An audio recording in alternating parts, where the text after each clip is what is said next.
Hello दोस्तों, स्वागत है आपका अपने यूट्यूब चैनल सुंदर एग्जाम क्रैकर पर। तो आज हम बात करेंगे अध्याय 4 के बारे में। इससे पीछे पिछली क्लास में हमने देखा था चुनावी राजनीति के बारे में।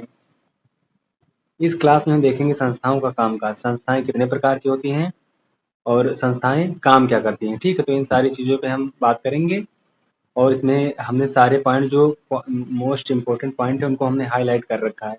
ठीक है, तो ये सारे पॉइंट नोट भी करने हैं, तो हर एक पॉइंट के बारे में डिस्कस करेंगे और पॉइंट को नोट भी करेंगे। तो जैसे इसमें बात की जा रही है इसमें संस्थाओं का कामकाज, तो पहले हम देखते हैं बच्चों की संस्थाएं कितने प्रकार की होती हैं। ठीक है, तो संस्था जो है बच्चों 3 प्रकार की होती हैं। ठीक है, संस्था 3 प्रकार की होती है। कौन-कौन सी होती हैं? पहली होती है विधायिका, दूसरी होती है कार्यपालिका और तीसरी होती है बच्चों न्यायपालिका। तो 3 प्रकार की होती हैं संस्थाएं। अब विधायिका का काम क्या होता है बच्चों? विधायिका को अधिकार है देश का कानून बनाने का। ठीक है, देश के लिए कानून कौन बनाता है? विधायिका बनाती है। और इसी कानून को लागू कौन करता है पूरे देश में? कार्यपालिका करती है बच्चों। ठीक है, कार्यपालिका क्या करती है? जो विधायिका कानून बनाती है देश के लिए, उस कानून को लागू करने का अधिकार किसे है? कार्यपालिका को होता है। ठीक है, और अगर इस कानून से, जैसे कि विधायिका ने जो कानून बनाया, उस कानून को लागू किसने? कार्यपालिका ने कराया। ठीक है, लेकिन अगर इस कानून से संबंधित, इस कानून से रिलेटेड कोई भी विवाद होता है, तो उस विवाद का निपटारा कौन करेगा? न्यायपालिका। तो उस विवाद का निपटारा करने के लिए जो अधिकार दिया गया है वो न्यायपालिका के पास है। ठीक है, तो इस चीज को समझना अच्छे से कि देश के लिए कानून बनाने का अधिकार किसको है? विधायिका को है। ठीक है, और इसी कानून को देश में लागू करने का अधिकार कार्यपालिका के पास है। और अगर यह कानून कोई भी मानने से इनकार कर रहा है या फिर इस कानून से संबंधित कोई विवाद होता है, कोई झगड़ा होता है, ठीक है, इस कानून को लेके कोई विवाद होता है, तो उस विवाद को जो निपटारा करने का अधिकार किसको होता है? न्यायपालिका को होता है। ठीक है, ये 3 चीजें आपने समझा कि संस्था क्या है। संस्था 3 प्रकार की होती है। पहला विधायिका, कार्यपालिका और न्यायपालिका। विधायिका का काम है देश के लिए कानून बनाना और कार्यपालिका का काम है उसी कानून को देश में लागू करना और न्यायपालिका का काम है कि अगर उस कानून पर कोई विवाद हो जाए तो उसका निपटारा करना। ठीक है, तो बच्चों इसके हमने इनके अधिकार देखे। अब इनका विस्तार से इनका वर्णन बताया गया है बच्चों, तो हम आगे देखते हैं इनका विस्तार से वर्णन। ठीक है, अभी इतना पॉइंट समझना कि हाँ, विधायिका का काम है कानून बनाना, कार्यपालिका का काम है उस कानून को लागू करना और न्यायपालिका का काम है उससे संबंधित कोई विवाद हो जाए तो उसका निपटारा करना। ठीक, तो ये चीज आप याद रखना। अब चलिए इसमें हम आगे देखते हैं, पॉइंट याद करते हैं, यहाँ से समझते हैं कि ये निर्णय करने वाले हैं। ठीक है, तो अब आप सभी को यहाँ से नोट करते हुए चलना है। तो सबसे पहले हम देखते हैं निर्णय करने वाले कौन होते हैं? विधायिका के अंतर्गत आते हैं। निर्णय करने वाले विधायिका के अंतर्गत आते हैं। ठीक है, इस चीज को समझना। निर्णय कौन लेते हैं? विधायिका के अंतर्गत आते हैं निर्णय लेने वाले। ठीक है, इस चीज को समझना। अब हम देखते हैं निर्णय करने वाले वो कौन से लोग होते हैं। ठीक है, तो सबसे पहले कौन आते हैं निर्णय करने वाले? राष्ट्रपति आते हैं। ठीक, तो राष्ट्रपति जो है वो राष्ट्राध्यक्ष होते हैं। ठीक है, और औपचारिक रूप से देश का सबसे बड़ा अधिकारी होता है। तो इस चीज को समझना बच्चों कि इसमें जो पहले आते हैं निर्णय करने वाले हैं, निर्णय करने वाले कहाँ आते हैं? विधायिका के अंतर्गत। ठीक है, और विधायिका के अंतर्गत कौन आते हैं? तो पहले वो व्यक्ति हैं जो है राष्ट्रपति। राष्ट्रपति जो है राष्ट्राध्यक्ष होता है और औपचारिक रूप से देश का सबसे बड़ा अधिकारी भी होता है। ठीक है, और सेकंड नंबर पे आते हैं प्रधानमंत्री। ठीक है, जो सरकार का प्रमुख होता है। ये क्या है बच्चों? ये राष्ट्राध्यक्ष होते हैं। ठीक है, राष्ट्रपति जो है राष्ट्राध्यक्ष होते हैं और औपचारिक रूप से देश का सबसे बड़ा अधिकारी होता है। कौन? राष्ट्रपति। ठीक है बच्चों, तो सेकंड नंबर क्या है? प्रधानमंत्री आते हैं जो सरकार का प्रमुख होता है। ठीक है, और सरकार की ओर से जो अधिकांश अधिकारों का इस्तेमाल कौन करता है? प्रधानमंत्री करता है बच्चों। ठीक है, तो इस चीज को समझना। अब बच्चों देखते हैं, फर्स्ट पे राष्ट्रपति हो गए, सेकंड पे हो गए प्रधानमंत्री। अब थर्ड पे जो आते हैं बच्चों वो क्या होते हैं? मंत्री होते हैं। ये मंत्री कैसे? ये मंत्री जो होते हैं बच्चों, प्रधानमंत्री की सिफारिश पर राष्ट्रपति कुछ मंत्रियों को नियुक्त करता है। ठीक है, कहने का मतलब है जो ये मंत्री हैं ये प्रधानमंत्री की सलाह पर प्रधानमंत्री सिफारिश करता है कि इन मंत्रियों का चुनाव करो, तो राष्ट्रपति उन मंत्रियों को नियुक्त करता है। ठीक बच्चों, चुनाव नहीं बच्चों, नियुक्त करता है वो। प्रधानमंत्री की सिफारिश से राष्ट्रपति मंत्रियों को नियुक्त करता है। तो बच्चों तीसरे ये हो गए सदस्य। ठीक है, और चौथा कौन होता है बच्चों? संसद होती है बच्चों। ठीक है, संसद। तो चौथा संसद होता है। तो संसद में बच्चों राष्ट्रपति और 2 सदन होते हैं। ठीक है, इसको हम अलग से भी पढ़ेंगे आगे। आप ऐसे समझना सारी चीजें कि विधायिका के अंतर्गत कौन आते हैं। विधायिका के पहला आप यहाँ समझिए कि विधायिका के अंतर्गत ही होते हैं निर्णय करने वाले लोग। ठीक है, अब विधायिका के अंतर्गत आने वाले हैं, पहले हैं राष्ट्रपति जो राष्ट्राध्यक्ष होते हैं, दूसरे होते हैं प्रधानमंत्री जो सरकार का प्रमुख होता है, ठीक है, और तीसरे होते हैं मंत्री जो प्रधानमंत्री की सलाह पर या प्रधानमंत्री की सिफारिश से राष्ट्रपति उनको नियुक्त करता है, ठीक है, तो तीसरे हो गए मंत्री। और चौथा क्या हो गया बच्चों, चौथे हो गए संसद, ठीक है, तो संसद में भी बच्चों राष्ट्रपति और दो सदन होते हैं। दो सदन कौन कौन से होते हैं, लोकसभा और राज्यसभा, ठीक है, लोकसभा और राज्यसभा होते हैं। तो इस चीज को हमने समझा है, सारे पॉइंट नोट कर लेना बच्चों, ठीक है। अब चलिए आगे देखते हैं, ये जो सारे पॉइंट हमने बताए हैं इनको अपना नोट करते हुए चलना, ठीक है। इस सारी चीजों को हमने अच्छे से देखा है, अच्छे से समझा है, तो इन चीजों को हमने आपके लिए मोस्ट इंपोर्टेंट पॉइंट जो थे, जो हमें नोट कराना था, हम उन सभी नोट पॉइंट को मैंने हाईलाइट कर दिया है, ठीक है। तो आप ये सारे हाईलाइट पॉइंट लिख लीजिएगा, ठीक है। अब आगे देखते हैं जिसमें भारत सरकार ने ये मंडल आयोग के बारे में, ठीक है, तो इस चीज को ध्यान रखना। दूसरा पॉइंट क्या है, मंडल आयोग के बारे में है। तो हम मंडल आयोग को समझते हैं अच्छे से। मंडल आयोग क्या कि भारत सरकार ने 1979 में दूसरा पिछड़ी जात आयोग गठित किया था, ठीक है, 1979 में दूसरा पिछड़ी जात आयोग गठित किया था। इसकी अध्यक्षता बीपी मंडल ने की थी, इसकी अध्यक्षता बीपी मंडल ने की थी, और इसी के कारण इसे आमतौर पर मंडल आयोग कहते हैं, ठीक है बच्चों। अगर आपसे पूछा जाए कि मंडल आयोग किसे कहते हैं, तो आप ये जो है डिफिनेशन अच्छे से लिख देना, आप ये परिभाषा, ये पॉइंट लिख देना कि मंडल आयोग कहते किसे हैं, तो आप ये पॉइंट लिख देना, ठीक है। अब आगे बच्चों देखते हैं कि जो ये मंडल आयोग है, ठीक है, ये क्या मतलब इसका क्या इस मंडल आयोग की कुछ सिफारिशें थी, ठीक है। ये जो मंडल आयोग आया था, तो इस मंडल आयोग ने कुछ सिफारिश की थी, तो कौन कौन सी सिफारिश है तो हम देखते हैं। आगे बताया गया है, यहाँ पर इसका लिख लेना पॉइंट करके यहाँ से, कि इस आयोग ने 1980 में अपनी सिफारिशें दी। आयोग द्वारा सुझाए गए उपायों में एक सिफारिश थी सरकारी नौकरियों में सामाजिक और शैक्षिक दृष्टि से पिछड़े वर्गों के लिए 27% आरक्षण देना।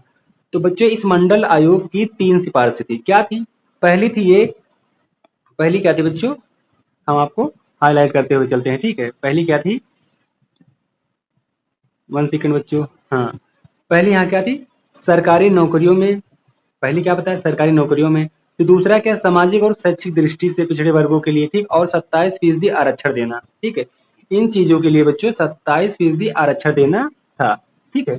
अब इस सिफारिश का काम क्या था बच्चों, अगर आपसे पूछा जाए कि भाई इस सिफारिश का काम क्या था, तो इस सिफारिश का काम बच्चों यहाँ से आप नोट कर लेना है पॉइंट एक और, इस सिफारिश का काम क्या था। ये क्वेश्चन पूछा जा सकता है कि मंडल आयोग जो है, ठीक है, इसका क्या काम था, तो आप यहाँ से बता सकते हैं इसके बारे में कि इस आयोग ने 1980 में अपनी सिफारिश दी थी, ठीक है, जैसे यहाँ से हमने बताया, इस आयोग ने 1980 में अपनी सिफारिश दी थी, ठीक है, जिसमें सरकारी नौकरियों में सामाजिक और शैक्षिक दृष्टि से पिछड़े वर्गों के लिए 27% आरक्षण देना था, ठीक है, 27% आरक्षण देना था। तो आप ये पॉइंट इस प्रकार से नोट कर लेना बच्चों, ठीक है।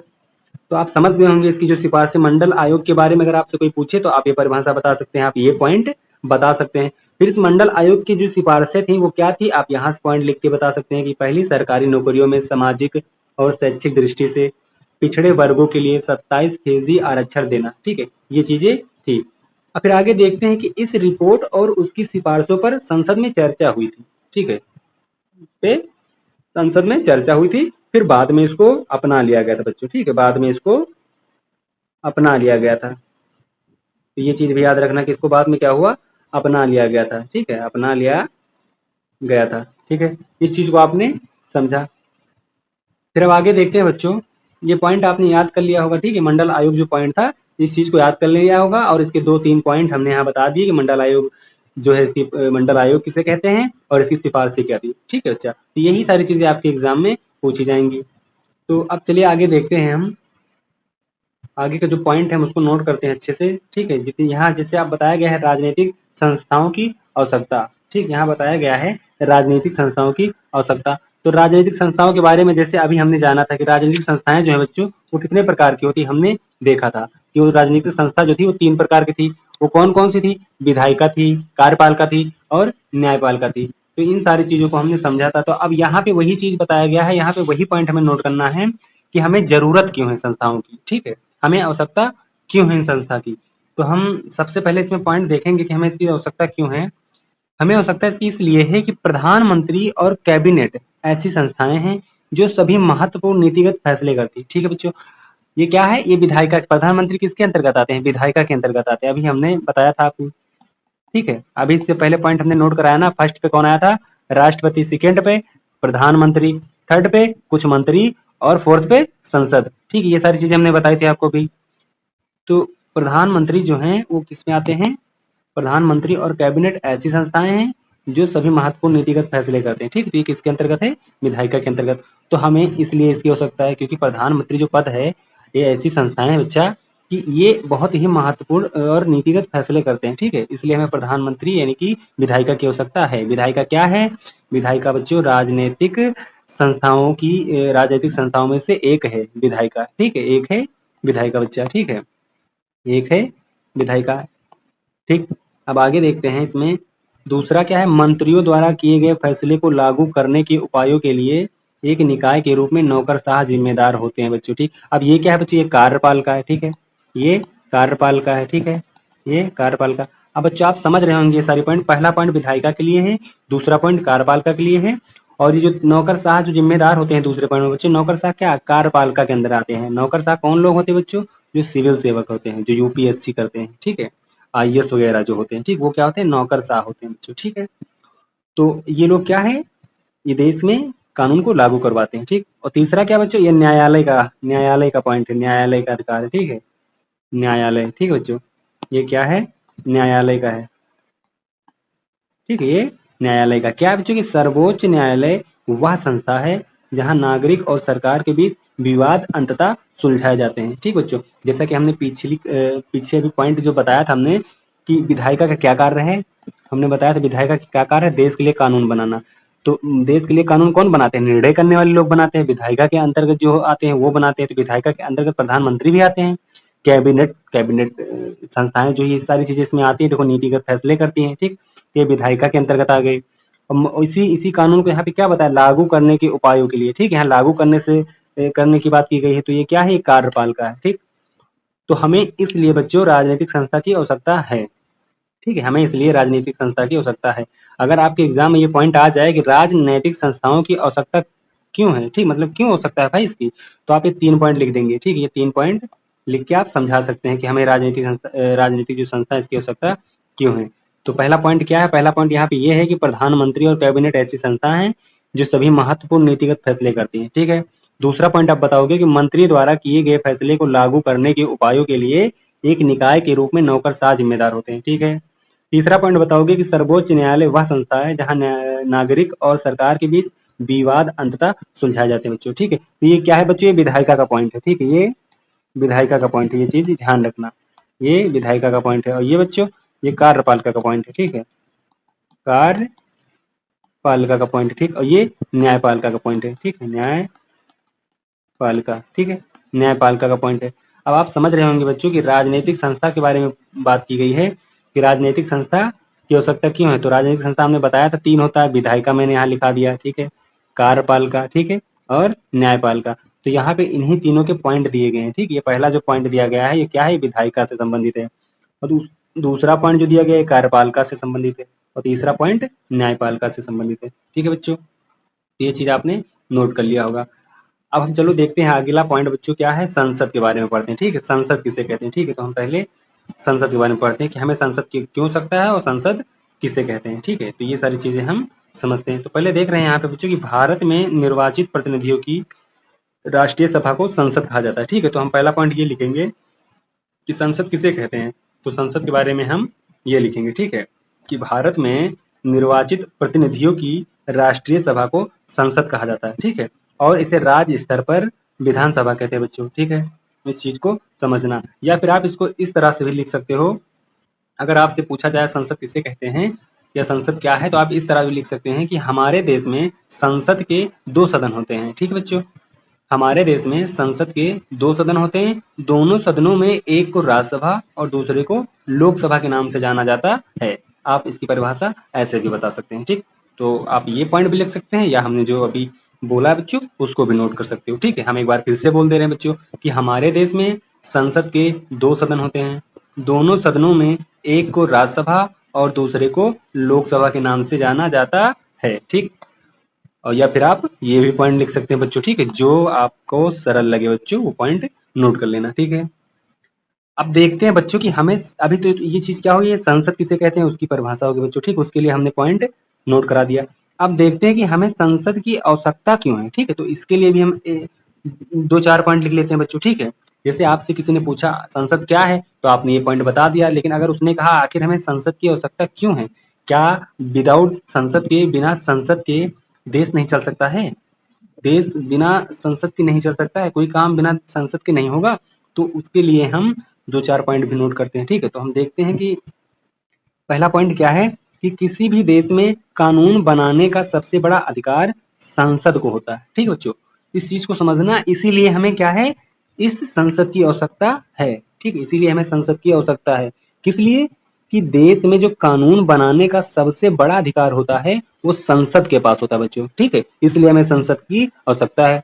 और बच्चों, कानून बनाने या विधि निर्माण का यह काम इतना महत्वपूर्ण होता है कि इन सभाओं को विधायिका कहते हैं बच्चों। ठीक है, जैसे हमने अभी शुरुआत में देखा था कि विधायिका का काम क्या था, कानून बनाना, देश के लिए कानून बनाना। ठीक है, तो यहाँ पे क्या, यहाँ पे वही पॉइंट है बच्चों कि किसी भी देश में कानून बनाने का सबसे बड़ा अधिकार संसद को होता है। ठीक बच्चों, और संसद किसके अंतर्गत आती है बच्चों? विधायिका के अंतर्गत आती है। ठीक, अभी हमने पढ़ा था विधायिका के अंतर्गत आने वाले कौन कौन थे? राष्ट्रपति थे, प्रधानमंत्री थे, कुछ मंत्री थे बच्चों, और संसद। ठीक है, तो संसद भी किसके अंतर्गत है? विधायिका के। ठीक है, ये चीजें हमने अच्छे से समझा था। ठीक है, तो ये चीजें आपको समझ में आ रही होंगी बच्चों कि किसी भी देश में कानून बनाने का सबसे बड़ा अधिकार संसद को होता है, और कानून बनाने या विधि निर्माण का यह काम इतना महत्वपूर्ण होता है कि इन सभाओं को विधायिका कहते हैं बच्चों। ठीक, तो पहला पॉइंट ये है, इसलिए हमें संसद की आवश्यकता है, क्योंकि संसद बहुत ही महत्वपूर्ण है बच्चों। ठीक है, क्योंकि यह देश के लिए कानून बनाता है। ठीक है, तो इस चीज को, इस पॉइंट को अच्छे से नोट करना। ठीक है, तो पहला ये हो गया बच्चों। अब दूसरा देखते हैं कि जो दुनिया भर में संसद होती है बच्चों। ठीक है, दुनिया भर में संसद जो होती है, तो क्या है कि दुनिया भर में संसद सरकार चलाने वालों को नियंत्रित करने के लिए कुछ अधिकारों का प्रयोग करती है बच्चों। जैसे कि संसद जो होती है, जैसे सरकार है कोई बच्चों, ठीक है, वो अगर उस पे नियंत्रण रखती है संसद। ठीक है, उसके गलत और सही पे जो वो कर रही है सरकार, उस पर नियंत्रण कौन रखता है? संसद रखती है बच्चों। ठीक है, उस पर नियंत्रण संसद रखती है। तो इसलिए हमें संसद की आवश्यकता है बच्चों। ठीक है, संसद की आवश्यकता हमें इसलिए है। किस लिए बच्चों? कि अगर मान लो सरकार कोई गलत काम कर रही है, तो ठीक, तो उस पर नियंत्रण कौन रखेगा भाई? संसद रखेगी। ठीक है, तो संसद में क्या होता है बच्चों, ये जो सरकार होती है, जिसकी भी प्रेजेंट, जैसे प्रेजेंट सरकार है बच्चों, ठीक है, सही और गलत का जो निर्णय है वो संसद में होता है। संसद में चर्चा होती है बच्चों। ठीक है, क्या होता है? बहस होता है, चर्चा होती है। ठीक है, तो इस चीज को, इसलिए इस प्रकार से संसद जो है सरकारों पर नियंत्रण रखती है। ठीक है, ठीक है, आप इसमें बहुत सारे पॉइंट है जो हम आपको नोट करा सकते हैं। ठीक है, आप ये भी नोट कर लेना कि यह जनता की ओर से कई तरह से राजनीतिक अधिकार का प्रयोग करती है। ठीक है, ये संसद होती है बच्चों, इसका आप और पॉइंट नोट कर लेना यहाँ पे। ठीक है, यहाँ पे तीसरा पॉइंट नोट कर लेना बच्चों कि यह जनता की ओर से कई तरह से राजनीतिक अधिकार का प्रयोग करती है। ठीक है, कौन बच्चों? संसद। चौथा पॉइंट इसी में नोट कर लेना बच्चों कि किसी भी देश में कानून बनाने का जो सबसे बड़ा अधिकार होता है वो संसद को होता है बच्चों। ठीक है, किसी भी देश में कानून बनाने का जो सबसे बड़ा अधिकार होता है किसको होता है? संसद को होता है बच्चों। ठीक है, संसद के बारे में पांचवा पॉइंट नोट कर लेना कि कानून बना, ये मतलब नोट करना है इसमें बच्चों कि सरकार के जो है हर पैसे पर संसद का नियंत्रण होता है। ठीक है, जैसे यहाँ लिखा हुआ है बच्चों ये पॉइंट। ठीक है, यहाँ पे लिखा हुआ है ये पॉइंट, देखो, सरकार के हर पैसे पैसे पर संसद का नियंत्रण होता है। ठीक है, ये पॉइंट सारे नोट कर लेना। अब यहाँ पे बच्चों ये नोट करते हैं कि सार्वजनिक मसलों और किसी देश की राष्ट्रीय नीति पर चर्चा और बहस के लिए संसद ही सर्वोच्च संघ है। संसद किसी भी मामले में सूचना मांग सकती है बच्चों। ठीक है, संसद जो है सरकार से किसी भी मामले में सूचना मांग सकती है। ठीक है, तो आपको हमने कितने पॉइंट नोट कराए? पहला पॉइंट ये नोट कराया बच्चों आपको। ठीक है, दूसरा पॉइंट हमने ये बताया, फिर तीसरा बताया, और ये जो चौथा, और ये कौन सा पॉइंट है? ये पांचवा पॉइंट बता दिया, ये 6 पॉइंट। ठीक है, तो आप इसमें से अगर 6 पॉइंट में से बच्चों अगर आपने 3 पॉइंट भी याद कर लिया तो ठीक है, ये आपके लिए परफेक्ट है। ठीक है, ये आपके क्वेश्चन आएंगे तो आप 3 पॉइंट लिख देंगे तो आपके पूरे पूरे के नंबर मिल जाएंगे। ठीक है, तो इस चीज को हमने समझ लिया। अब देखते हैं बच्चों, हम आगे का पॉइंट क्या है? संसद के 2 सदन। ठीक है, संसद के 2 सदन। तो हम बच्चों आपको समझा दें कि हम किस प्रकार से पढ़ते चले आ रहे हैं। जैसे हमने क्या पढ़ा? संस्था की बात हुई। ठीक है, संस्था की बात हुई, तो संस्था की बात हुई तो बच्चों संस्था कितनी? 3 प्रकार की संस्था है। कौन कौन सी? विधायिका हमने बात किया, विधायिका की बात की हमने, ठीक है। फिर हमने किसकी बात की, कार्यपालिका की बात की, ठीक है, कार्यपालिका की बात की हमने। फिर हमने बात किया न्यायपालिका की बात की, ठीक है। हमने इन 3 सत्ताओं के बारे में बात किया। फिर उसके बाद हमने इसमें देखा बच्चों कि जो विधायिका है, इस विधायिका के बारे में हमने पढ़ा, ठीक है। विधायिका के अंतर्गत कौन कौन आए थे बच्चों, निर्णय विधायिका देश के लिए कानून बनाती है। तो इसमें कौन कौन से आते हैं, पहले कौन से आते हैं बच्चों, राष्ट्रपति आते हैं, राष्ट्रपति आते हैं, ठीक है। दूसरे कौन आते हैं बच्चों, प्रधानमंत्री आते हैं, प्रधानमंत्री आते हैं। तीसरे कौन आते हैं बच्चों, तीसरे में कुछ मंत्री आते हैं, ठीक है, कुछ मंत्री जो कि प्रधानमंत्री की सिफारिश पर राष्ट्रपति नियुक्त करते हैं, ठीक है। चौथी क्या आती है बच्चों, संसद आती है, ठीक है, संसद आती है बच्चों, ठीक है। अब संसद आती है तो संसद में क्या था बच्चों, संसद के 2 सदन होते हैं, ठीक है, संसद के 2 सदन, ठीक है। कौन कौन से 2 सदन, कौन कौन से बच्चों, पहला है राज्यसभा, राज्यसभा, ठीक है, राज्यसभा, और सेकंड क्या है, लोकसभा, ठीक है, लोकसभा। तो ये चीज हमने विधायिका के बारे में देखा बच्चों, ठीक है। तो सारी चीजें अभी तक हमने यहाँ पे पढ़ा। अब हम पढ़ेंगे बच्चों ये दो सदन है, हमने यहाँ तक पढ़ा है, ठीक है, ये सारी पॉइंट हमने नोट किया। अब यहाँ बात करेंगे 2 सदन, ठीक है, वो 2 सदन कौन कौन से हैं, तो वही यहाँ बताया गया है कि संसद के 2 सदन, ठीक है, तो इनके बारे में हम पढ़ते हैं। तो आधुनिक लोकतंत्रों में संसद बड़ी महत्वपूर्ण भूमिका निभाती है, ठीक है, आधुनिक लोकतंत्रों में संसद बड़ी महत्वपूर्ण भूमिका निभाती है। अधिकांश बड़े देशों ने संसद की भूमिका और अधिकारों को 2 हिस्सों में बांट दिया है, ठीक है। इस चीज को फिर से समझो बच्चों, आधुनिक लोकतंत्रों में संसद बड़ी महत्वपूर्ण भूमिका निभाती है और अधिकांश बड़े देशों ने संसद की भूमिका और अधिकारों को 2 हिस्सों में बांट दिया, ठीक है, जिन्हें हम चैम्बर या सदन कहते हैं बच्चों, ठीक है। तो अगर आपसे चैम्बर और सदन पूछा जाए किसे कहते हैं, तो आप ये चीज लिख सकते हैं, ठीक है, ये चीज आप लिख सकते हैं।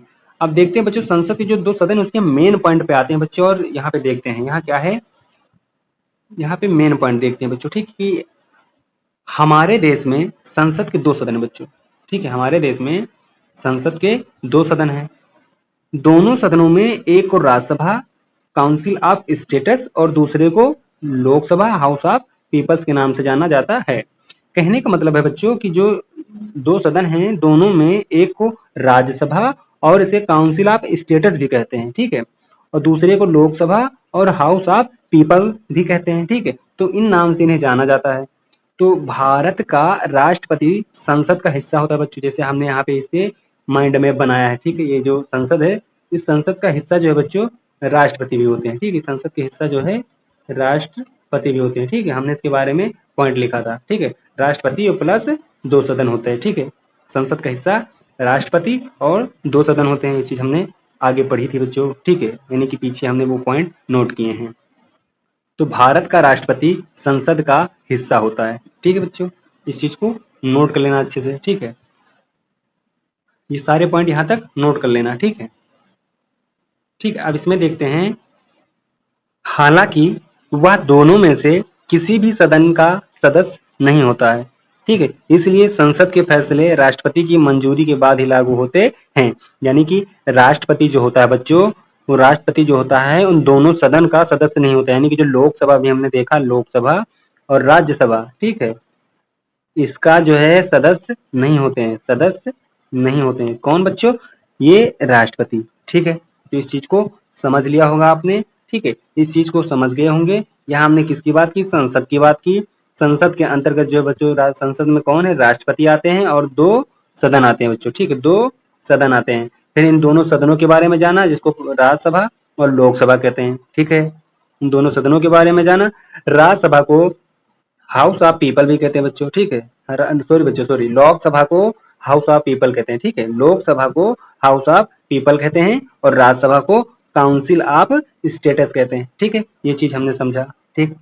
अब देखते हैं बच्चों हम थोड़ा सा इसमें अंतर, ठीक है, जो लोकसभा बनाम राज्यसभा, यानी कि लोकसभा और राज्यसभा में हम अंतर देखते हैं बच्चों, ठीक है, कि इसमें क्या अंतर है। तो इसको हम देखते हैं बच्चों कि राज्यसभा को कभी कभी अपर हाउस और लोकसभा को लोअर हाउस कहा जाता है।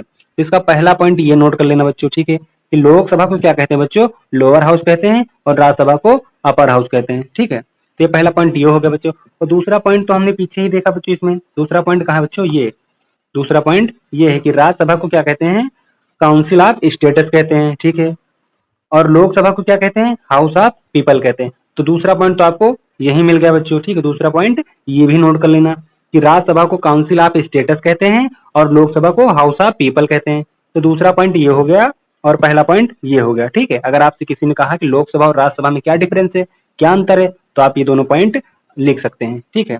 फिर आगे हम इसमें देखते हैं कि किसी भी सामान्य कानून को पारित करने के लिए दोनों सदनों की जरूरत होती है बच्चों, ठीक है। जैसे कोई कानून पारित होना है बच्चों, तो उसमें दोनों सदनों की जरूरत होती है, ठीक है। ये चीज आप समझ रहे होंगे। जैसे लोकसभा है बच्चों, ठीक है, यानी कि कोई कानून पारित होता होता है तो चर्चा होती है ना, उस पर बैठक होता है, ठीक है। तो उसमें क्या होता है, दोनों सदन की जरूरत होती है, ठीक है, दोनों सदनों की।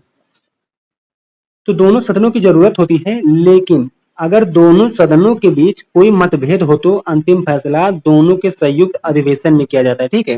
कहने का मतलब अगर कोई जैसे कानून कानून के लिए बैठक हुआ, ठीक, कोई कानून पारित होना है बच्चों, ठीक है, तो दोनों सदन में होगा, दोनों सदनों के बीच होगा। लेकिन अगर दोनों सदन मतलब कोई वो होता है, मतभेद हो जाता है बच्चों, तो जो अंतिम फैसला किया जाता है वो दोनों के संयुक्त अधिवेशन में होता है, ठीक है। इसमें दोनों सदनों के सदस्य एक साथ बैठते हैं, ठीक। अब बच्चों संयुक्त अधिवेशन क्या हो गया, संयुक्त अधिवेशन का मतलब ये हो गया बच्चों कि लोकसभा लोकसभा के सदस्य और राज्यसभा के सदस्य बच्चों, ठीक है, लोकसभा के सदस्य और राज्यसभा के सदस्य जो है एक साथ बैठते हैं, ठीक है, उसे संयुक्त अधिवेशन कहते हैं, ठीक है, उसे संयुक्त अधिवेशन कहते हैं, ठीक। एक बार हम आपको फिर से समझाते रहे बच्चों, एक बार फिर से देख लो, शायद ये पॉइंट आपका न समझ में आया होगा, तो फिर से देख लो, फिर से देख लेते हैं बच्चों इसका। किसी भी सामान्य कानून को पारित करने के लिए दोनों सदनों की जरूरत होती है बच्चों। अगर कोई सामान्य जैसे कोई कानून है, ठीक, सामान्य कानून हो और उसको पारित करना है बच्चों, तो उसको पारित करना है तो हमको क्या है, दोनों सदनों की जरूरत होगी। कौन कौन से, लोकसभा और राज्यसभा। तो हमें दोनों सदनों की जरूरत होती है। लेकिन अगर दोनों सदनों के बीच कोई मतभेद हो, जैसे दो सदन है, लोकसभा और राज्यसभा, ठीक है, राज्यसभा, इनके बीच अगर कोई मतभेद हो जाता है तो जो अंतिम फैसला होता है इनके संयुक्त अधिवेशन में किया जाता है। अब संयुक्त अधिवेशन क्या होता है, संयुक्त अधिवेशन ये होता है कि लोकसभा और राज्यसभा दोनों एक साथ बैठते हैं, ठीक है, जो लोकसभा के सदस्य होते हैं और जो राज्यसभा के सदस्य होते हैं वो एक साथ बैठते हैं, ठीक है। लेकिन बच्चों इसमें क्या है कि सदस्यों की संख्या अधिक होने के कारण, ठीक, किसमें, लोकसभा में बच्चों सदस्य जो होते हैं उनकी संख्या अधिक होती है और राज्यसभा में जो सदस्य होते हैं उनकी संख्या कम होती है। अगर हम आसान शब्दों में कहें, सरल भाषा में बच्चों कहें आपको, तो लोकसभा ज्यादा शक्तिशाली होता है कंपेयर टू राज्यसभा के, ठीक है। तो राज्यसभा की तुलना में लोकसभा ज्यादा शक्तिशाली होता है। तो इसलिए बच्चों सदस्यों की संख्या अधिक होने के कारण इस तरह की बैठक में लोकसभा के विचार को प्राथमिकता मिलने की संभावना रहती है, ठीक है। इस प्रकार से इसमें जो है लोकसभा के विचार को जो है प्राथमिकता मिलने की संभावना रहती है, ठीक है। तो ये आपका क्या हो गया, ये आपका दूसरा पॉइंट, ये दूसरा पॉइंट नहीं बच्चे, तीसरा पॉइंट था, ठीक है, ये आपका तीसरा पॉइंट कंप्लीट हो गया, ठीक है। अब यहाँ से आप चौथा पॉइंट लिख सकते हैं, इसका चौथा पॉइंट लिख सकते हैं। ये क्या लिखा रहा हूँ बच्चों में, राज्यसभा और लोकसभा के बीच में डिफरेंस, अंतर के बारे में बता रहा हूँ, ठीक है। तो ये सारे पॉइंट नोट कर लेना। तो इसमें जो चौथा डिफरेंस है बच्चों वो क्या है, लोकसभा पैसे के मामलों में अधिक अधिकारों का प्रयोग करती है, ठीक है। राज्यसभा के कंपेयर में, राज्यसभा की तुलना में लोकसभा पैसे के मामले में अधिक अधिकारों का प्रयोग करती है। लोकसभा में सरकार का बजट या पैसे से संबंधित कोई कानून पारित हो तो राज्यसभा उसे खारिज नहीं कर सकती। जैसा कि बच्चों हमने अभी बताया कि लोकसभा जो है वो राज्यसभा से अधिक शक्तिशाली है। जो लोकसभा है बच्चों, ठीक है, लोकसभा जो है वो पैसों से संबंधित अगर कोई कानून पारित करे, ठीक है, कोई कानून पारित हो जाता है बच्चों पैसे से संबंधित, ठीक, ध्यान से सुनना बच्चों, लोकसभा में पैसे से संबंधित कोई कानून पारित हो जाए तो राज्यसभा में उसे खारिज नहीं कर सकती। तो उसे राज्यसभा क्या है बच्चों, खारिज नहीं कर सकती है। राज्यसभा उसे पारित करने में केवल 14 दिनों की देरी कर सकती है बच्चों, ठीक है। जैसे भी कोई कानून पारित हुआ लोकसभा में, ठीक है, लोकसभा में कोई कानून पारित हुआ तो ये लोकसभा में कोई कानून पारित हुआ तो राज्यसभा को भेजा जाएगा, ठीक है, राज्यसभा जाएगा। तो राज्यसभा क्या है, राज्यसभा उसको जो है केवल व केवल 14 दिन की देरी कर सकता है, ठीक है। जैसे कोई चीज राज्यसभा के में भेजा गया, जैसे कानून राज्यसभा में भेजा गया, अब उनको उसमें प्रॉब्लम है, उसमें उनको दिक्कत है, वो चीज उनको समझ में नहीं आ रही, तो क्या कर सकते हैं, ज्यादा से ज्यादा 14 दिनों की देरी कर सकते हैं, ठीक है। या फिर उसमें संशोधन करने का सुझाव दे सकते हैं लोकसभा को कि हाँ भाई इसमें ये चीज सही करने वाला है, ठीक है। बस सुझाव दे सकते हैं, लेकिन वो लोकसभा का अधिकार होता है, ठीक है। वो अधिकार होता है कि वह उनके उन सुझावों को माने या ना माने, ठीक बच्चों। तो ये चीज समझ रहे होंगे आप, वो क्या होता है, वो अधिकार होता है। तो वही चीज यहाँ बताया गया है कि राज्यसभा उसे पारित करने में केवल 14 दिनों की देरी कर सकती है, या उसमें संशोधन के सुझाव दे सकती है, ठीक है। या तो उसमें क्या कर सकती है, संशोधन के सुझाव दे सकती है। यह लोकसभा का अधिकार है कि वह उन सुझावों को माने या ना माने, ठीक है। अगर जैसे अभी राज्यसभा ने सुझाव दिया, ठीक है, तो लोकसभा के ऊपर है, मानता है कि नहीं मानता उस चीज को, ठीक है। वो नहीं भी मान सकता है, ठीक है, उसके पास ये अधिकार है। जरूरी नहीं कि वो लोग राज्यसभा के सुझाव को मान ले, वो नहीं भी मानेगा तो कानून पारित होगा, ठीक, कानून बनेगा, क्योंकि लोकसभा में सदस्यों की संख्या ज्यादा होती है। लोकसभा जो है राज्यसभा से ज्यादा शक्तिशाली होता है, ठीक है। तो ये चौथा पॉइंट हो गया बच्चों। ये पांचवा पॉइंट नोट कर लेना इसमें, कि लोकसभा मंत्री परिषद को नियंत्रित करती है, ठीक है। मंत्री परिषद को बच्चों, लोकसभा जो होती है क्या है, मंत्री परिषद को नियंत्रित करती है। सिर्फ वही व्यक्ति प्रधानमंत्री बन सकता है जिसे लोकसभा में बहुमत हासिल हो, ठीक बच्चों। यानी कि अगर आपको राज्यसभा में, जैसे मैंने बताया लोकसभा और राज्यसभा, अगर आपको राज्यसभा में बहुमत हासिल है तो आप प्रधानमंत्री नहीं बन सकते हैं, लेकिन अगर आपको लोकसभा में बहुमत हासिल है तो आप प्रधानमंत्री बन सकते हैं, ठीक है। और एक चीज बच्चों यहाँ पे नोट करने वाली बात है, आप एक चीज समझ लीजिए कि जो लोकसभा में जब प्रधान जैसे मंत्री है और लोकसभा में उसने अपनी बहुमत खो दी है तो उसकी सरकार गिर जाती है, ठीक है। उसे मंत्री पद से इस्तीफा देना होता है, और उसके साथ साथ लोकसभा भंग हो जाती है बच्चों, ठीक है। लोकसभा क्या हो जाती है, भंग हो जाती है, ठीक है। तो ये चीज आप समझ गए होंगे, अच्छे से सारे पॉइंट नोट कर लिया होगा आपने, ठीक है। ये सारे पॉइंट क्या है बच्चों, आपने नोट कर लिया होगा। ये चीज बच्चों एक बार पढ़ लेना, ठीक है, इस चीज को एक बार पढ़ लेना, ठीक है। तो अपनी जो एनसीईआरटी बुक है बच्चों, उससे इस चीज को अच्छे से पढ़ लेना, ठीक है। ठीक, नहीं आप इस वीडियो को रोक करके बच्चों इसको एक बार पढ़ लेना, ठीक है। जितने पॉइंट है वो सारे पॉइंट हम नोट करा रहे हैं बच्चों, बाकी ये सारी चीजें जो हैं आप अच्छे से लिख लेना, ठीक है। अब चलिए इसमें देखते हैं राजनैतिक कार्यपालिका के बारे में, ठीक है। तो हम राजनैतिक कार्यपालिका जो बच्चों अगली क्लास में पढ़ेंगे, ठीक है। इससे जो जितना मैंने पीछे पढ़ा दिया है बच्चों, उन सारी पॉइंट को नोट कर लेना, ठीक है। तो हम एक बच्चों माइंड मैप बना देते हैं कि आखिर हमने क्या पढ़ा आज, ठीक है। एक माइंड मैप बना देते हैं, एक माइंड मैप। जैसे बच्चों हमने देखा संस्था से, ठीक, इस चैप्टर में क्या पढ़ा हमने, संस्था के बारे में पढ़ा, ठीक है। संस्थाएं, तो कितनी प्रकार की संस्थाएं हमने जाना, संस्थाएं बच्चों कितनी प्रकार की थी, संस्थाएं यहाँ पे थी 3 प्रकार की, कितनी प्रकार की, 3 प्रकार की। कौन कौन सी, वो विधायिका थी, विधायिका थी, दूसरी कार्यपालिका, कार्यपालिका, और तीसरी न्यायालय, यानी कि न्यायपालिका, ठीक है, न्यायपालिका। तो ये क्या थी बच्चों, 3 संस्थाएं थी, ठीक है। ये क्या है, 3 संस्थाएं थी, ठीक है। तो हम इनको एक बार अच्छे से माइंड मैप बना देते हैं आपके लिए, ठीक है, अच्छे से। 3 संस्थाएं थी, ठीक है। कौन सी थी पहली, विधायिका, विधायिका, कार्यपालिका, ठीक है। इस चीज को आप ऐसे भी शॉर्ट में नोट्स बना सकते हैं, ठीक है। न्यायपालिका, ठीक है, ये क्या हो गया बच्चों, न्यायपालिका।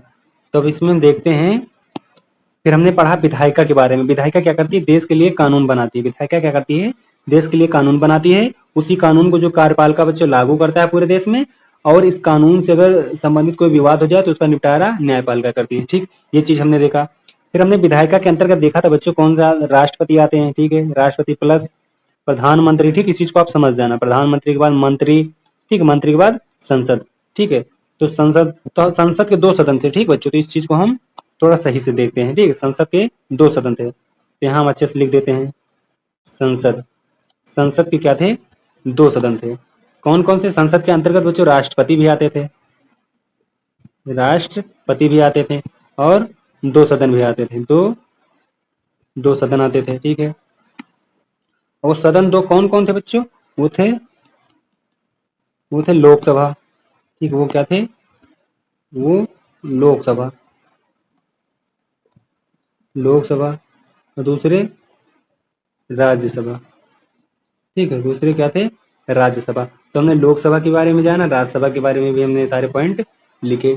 ठीक है, तो हमने यहाँ तक इस पिछली जो पीछे जो हमने सारी बातें की वो इन्हीं सब चीज़ों के बारे में बात किया था। ठीक है, इन्हीं के बारे में हमने बात किया था। हमने देखा था कि विधायिका की क्या इंपॉर्टेंस है। ठीक है, विधायिका को क्या अधिकार दिया गया है, कार्यपालिका के पास क्या अधिकार होते हैं, न्यायपालिका के पास क्या अधिकार होते हैं। ठीक है, और ये जो संस्थाएं हैं ये काम कैसे करती हैं, इनका क्या अधिकार है, क्या करती हैं। ठीक, इनका इंपॉर्टेंस क्यों है भाई, इनकी जरूरत क्यों है। ठीक है, ये सारी चीज़ों को हमने पढ़ा था। तो आप ऐसे ही एक शॉर्ट्स जो है माइंड मैप नोट बना के अच्छे से पॉइंट को लिख लेना।